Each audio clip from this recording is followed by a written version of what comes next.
Yesterday, the 22nd of February, I was going to the Chamber of Peers. It was very cold in spite of the sun. I saw a man whom two soldiers were taking away. This man was blond, pale, thin, haggard, about 30 years old, trousers of coarse linen, barefoot with bloody cloths rolled around his ankles to take the place of stockings. A short blouse, soiled with mud behind his back, which indicated that he usually slept on the pavement. His head was bare and bristling. He had a loaf of bread under his arm. The people around him said that he had stolen this bread, and it was for that reason that he was being taken away. As he passed the gendarmerie barracks, one of the soldiers entered it, and the man remained at the door, guarded by the other soldier. A carriage was stopped in front of the door of the barracks. It was a sedan with a coat of arms bearing a ducal crown on its lanterns, drawn by two gray horses, two lackeys in gaiters behind. The windows were up, but the interior was distinguishable. The man's gaze fixed on this carriage attracted mine. There was in the carriage a woman in a pink hat and a black velvet dress, fresh, white, beautiful, dazzling, who was laughing and was playing with the charming little child of 16 months buried under ribbons, lace, and furs. This woman did not see the terrible man who was looking at her. I remained thoughtful. This man was no longer a man to me. He was the specter of misery.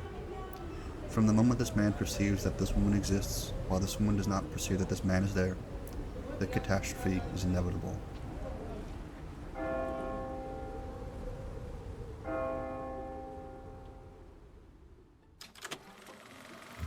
That excerpt is from Things Seen, a collection of notes published posthumously, written by none other than perhaps the greatest French writer of all time, Victor Hugo. At the time he witnessed the scene described, Hugo was 43 years old and already a success, having completed numerous works, including the famous Hunchback of Notre Dame. Yes, that one, although I think Disney made some changes. Despite his successes, he continued to develop new works, and I don't think we should be surprised, given the dramatic nature of his life.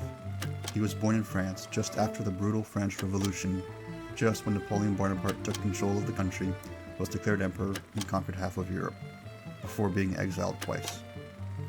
On a more personal level, Hugo's marriage experienced serious troubles, including the tragic death of his oldest daughter, who drowned.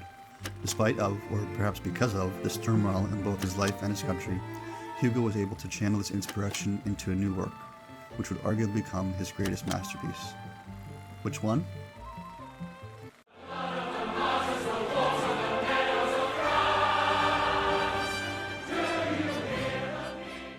Indeed, Hugo was inspired to write Les Miserables, in large part because of the arrest he witnessed, which directly inspired the character of Jean Valjean. Despite being one of the longest novels ever written, at over 650,000 words in the original French, it's longer than the entire Lord of the Rings trilogy and equal to about 4 Harry Potter books.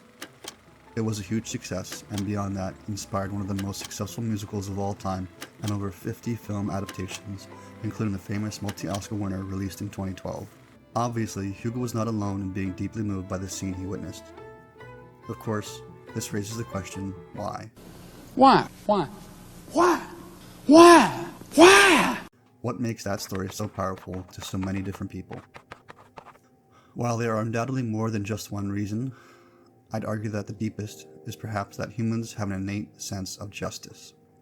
Deeply buried within us, we simply just know when we've been treated unfairly, and beyond that, most of us can tell when someone else has been mistreated.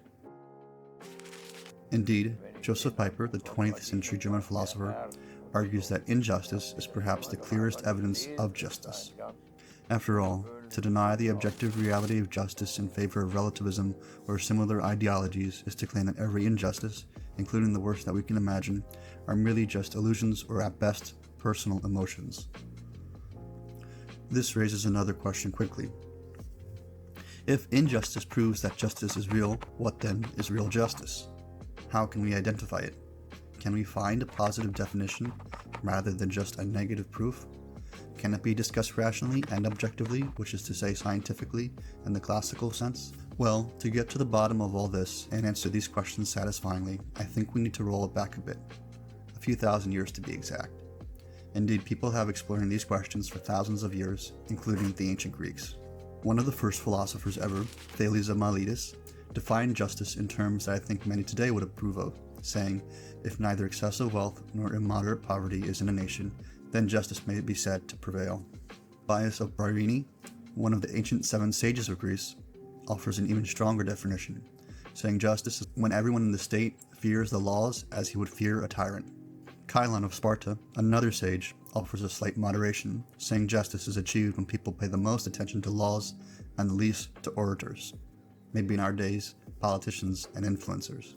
More broadly, Pittacus of Mytilene held that justice is when the wicked are excluded from ruling, while the good are fully included.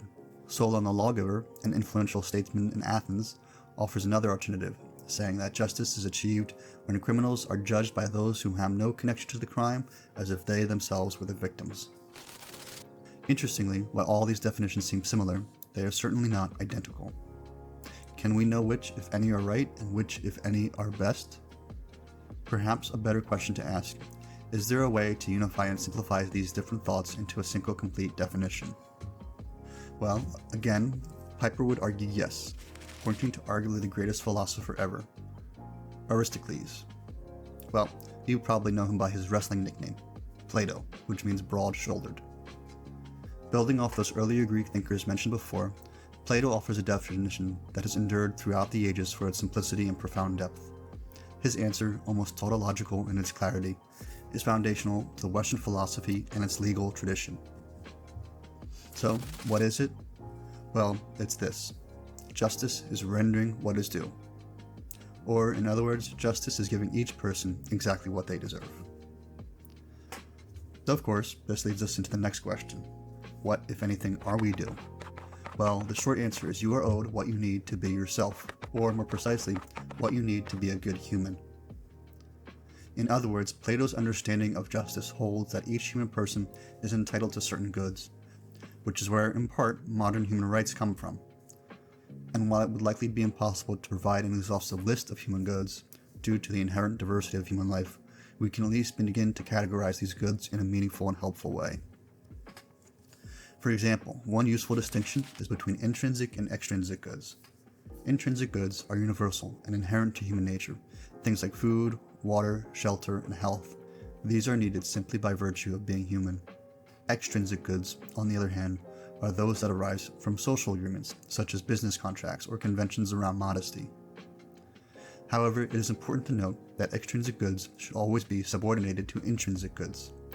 Piper cites Thomas Aquinas, who writes, "If a thing is contrary to natural right, human beings cannot make it just." In other words, you can't create a contract to kill an innocent person and then try to appeal to justice if someone doesn't follow through. At this point, arguably the central foundation of justice emerges, the deeply social nature of human existence. Justice is not merely a private or individual matter, but inherently involves relationships between people. Piper, expanding on this idea, writes, "Every external act is of social consequence." This strong claim highlights justice primarily concerned with external actions and how they affect others. The judgment of whether an action is unjust or just, therefore, is made based on its impact on the actual community, which is composed of actual persons. Justice is therefore distinguished from other virtues like temperance, which is more focused on individuals rather than the whole community. Interestingly, under this line of thought, there's a real sense in which the contemporary term social justice is somewhat redundant. After all, what would non-social justice look like? In any case, I think this is a good place to wrap up the video. I think now we have a really clear idea of what struck Hugo so deeply when he witnessed the man being arrested with the loaf of bread, and why his story ultimately resonated not just for him, but around the world. The law, which is supposed to be an instrument of justice, was actually doing the exact opposite, punishing an innocent man for securing his basic needs. Until next time, friends.